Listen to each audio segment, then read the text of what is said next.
Le nouveau dictionnaire de Nikos Lygiros. Deux personnages sont en bord de scène. Ce sont le personnage 1 et le personnage 3.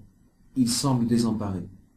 Du fond de la scène, deux personnages arrivent en tenant un dictionnaire à la main. Ce sont le personnage 2 et le personnage 4. Nous avons trouvé le texte. Le nouveau. Les personnages du bord de scène, surpris par cette soudaine irruption, s'avancent vers eux. Le nouveau? Personnage 2, en désignant un autre livre sur la table. Celui-ci était l'ancien, en montrant le livre qu'il tient encore. Celui-ci, c'est le nouveau. Nous l'avons trouvé sur la table. Vous l'avez volé.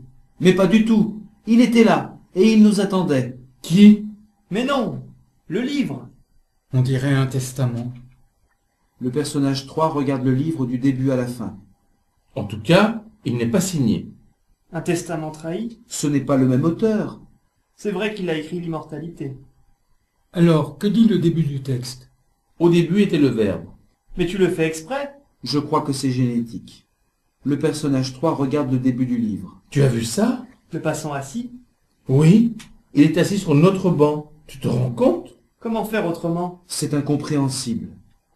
Le personnage 1 se penche lui aussi sur le livre. Non, c'est autoréférence. Il faut faire quelque chose. Nous devrions ne pas bouger. Personnage 3, en regardant les personnages 1 et 2, puis le personnage 4. Je me demande ce qu'il lit. Je crois que c'est un livre. Les personnages 5 et 6 font irruption dans la pièce. Cette fois, c'est trop. Trop, c'est trop. Vous n'avez pas le droit. C'est interdit de traverser les pièces. Pourtant, dans un labyrinthe, c'est pratique un passe-muraille. Et moi, j'ai toujours aimé Marcel. Seulement, nous n'arrivons plus à suivre. Nous ne savons plus dans quelle pièce nous jouons. C'était juste une référence. Une autoréférence. Mais c'est un 2 pièces. Une mise au point serait nécessaire. C'est une question de vie ou de mort. Nous avons trouvé le nouveau texte. Vous auriez pu le dire plus tôt. Alors, que dit-il? Ah. C'est tout? Tu devrais lire la présentation. Le personnage 4 change de page. Le dictionnaire, ouvrage dont l'utilité s'accroît avec la complexité d'une culture et la masse des connaissances à maîtriser, est un type de livre familier à propos duquel on s'interroge peu. C'est le moins que l'on puisse dire. Comment doit-on le lire? Selon ses besoins. Étonnant, non? Cherchons alors le dictionnaire. Dans celui-ci, nous n'avons trouvé que le dictionnaire philosophique portatif de Voltaire. Les personnages semblent abattus par cette nouvelle. Nous pourrions tout de même essayer. C'est vrai. Après tout, nous n'avons rien à perdre. Alors, nous le regardons? Oui, oui. Elle le prend dans ses mains. Bon, allez-y. allez-y. Les personnages 5 et 6 ouvrent le dictionnaire. Turing! Turing? Oui. C'est exactement ce qui est écrit. Mathématicien anglais, auteur de travaux de logique mathématique, il a élaboré le concept de machine à calculer qui simule les procédures de traitement de l'information à leur niveau le plus analytique. C'est la machine de Turing. Et alors? Est-ce utile pour nous? Tout est important pour le nous.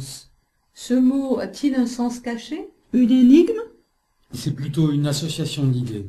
Il est vrai que dans ce texte tout a un sens. C'est normal. C'est un dictionnaire. Non, il y a quelque chose de plus. Mais quoi? Notre dialogue? Précisément. C'est comme si nous passions un test de Turing. Et quel est le résultat du test?